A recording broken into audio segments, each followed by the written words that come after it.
शादी के 1.5 साल बाद वो अपने कमरे में अंधेरे में लेटी, घुंघराले बालों को उंगलियों से घुमाते हुए कहीं माजी में खो गई।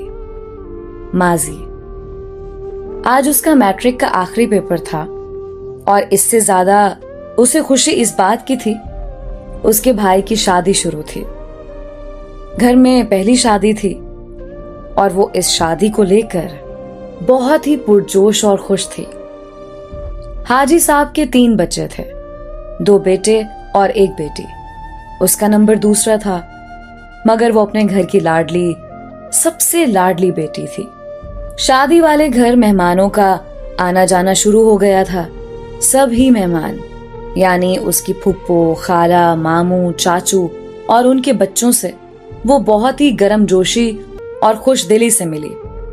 अपनी बातों और आदतों से उसे सबका दिल जीतना तो आता ही था। बाजार जाने के लिए वो जैसे ही निकलने लगी तो सामने उसकी बचपन की दोस्त बाहें फैलाए खड़ी थी। फिर तो यूं समझो कि उसकी खुशी का ठिकाना ना रहा। मारिया से मिलने के बाद उसने साथ खड़े लड़के पर एक नजर डाली तो मारिया समझ गई और बोली, इनसे मिलो, ये है मेरे भाई। यार तुम भूल गई, कितना तंग करते थे हम इनको। इससे पहले हमाद कुछ कहता, उसने अपने भाई को आवाज दी, भाई शमशाद, खाला के बच्चे आए हैं, इनको साथ ले जाएं। और फिर मारिया का हाथ पकड़कर कमरे में चली गई। वो पूरी शादी में बस एक चीज बहुत अच्छे से महसूस कर रही थी कि हमाद की नजरें हर वक्त उसका ताकुब करती रहती हैं। शादी खत्म हो चुकी थी, मगर उसके जहन में अभी भी कहीं ना कहीं हमाद का यूं देखना और उससे बात करने के मौके ढूंढना बाकी था। इसी सोच में उसके मोबाइल के रिंग बजी तो अनजान नंबर से कॉल था। कॉल उठाते ही उसके कानों में हमाद की आवाज पड़ी और यूं उनके बात करने का सिलसिला शुरू हो गया। और कब कैसे मोहब्बत ने जन्म ले लिया, दोनों ही इस बात से अनजान थे। देखते देखते 2 साल गुजर गए और अब घर में उसकी शादी की बातें होने लगी। हमाद से बात करते करते उसे याद आया कि कल कुछ लोग उसे देखने आ रहे हैं और ये बात उसने हमाद को बताई तो उसने पूछा कि तुम क्या चाहती हो। बिना कुछ सोचे समझे उसने कह दिया, सिर्फ तुम्हें और बस तुम्हें। तो बस तुम अभी कुछ भी बोलकर टाल दो। और ऐसा ही हुआ। वो अपने भाई के सामने रोने लगी कि भाई, अभी मैं बस 18 की हूं, मुझे शादी नहीं करनी। लाडली होने का यही तो फायदा था कि किसी ने बात न टाली। और यूं जिंदगी के मजीद 2 साल गुजर गए और 4 साल बाद हमाद पाकिस्तान वापस लौटा था और आज उसकी मुलाकात हमाद से होने जा रही थी। उसकी बड़ी बहन की मंगनी थी और हाजी साहब की पूरी फैमिली इनवाइटेड थी। गांव पहुंचकर सबने मिल बैठकर खाना खाया और आराम के लिए अपने अपने कमरों में चले गए। गांव में हमेशा दोपहर के खाने के बाद यही रूटीन थी। शाम की चाय पीते हुए सब अपनी बातों में मसरूफ थे, मगर वो थी कि दूर बैठे हमाद से नजर नहीं हटा रही थी। और ये बात उसकी माँ बहुत अच्छे से जान गई थी कि कुछ तो है, जानती भी कैसे ना, आखिर माँ थी। मंगनी के दूसरे दिन ही सब घर वापस आए तो उसकी माँ ने कहा, बेटा नैना, मेरे कमरे में आओ।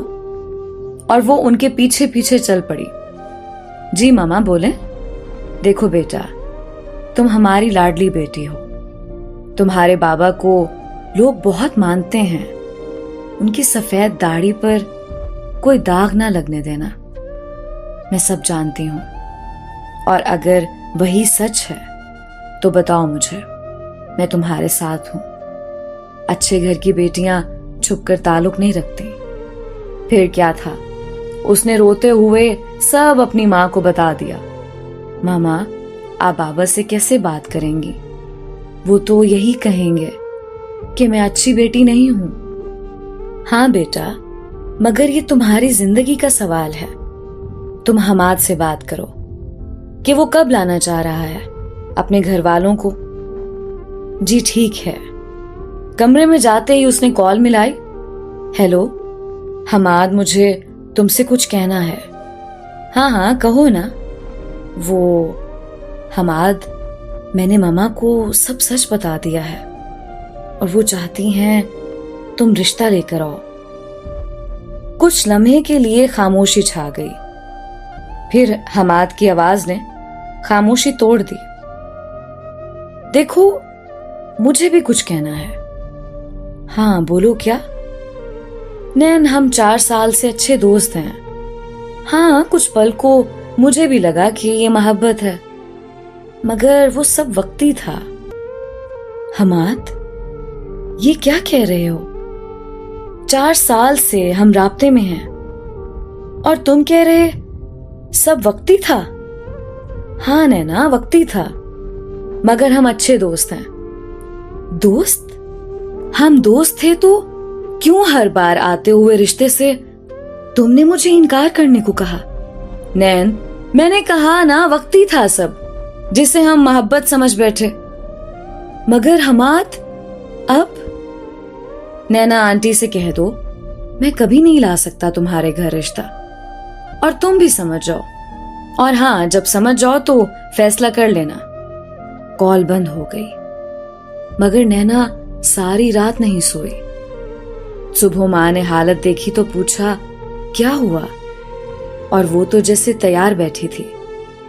चीखते रोते उसने रात का किस्सा सुना दिया और माँ उसे बस दिलासा देती रह गई।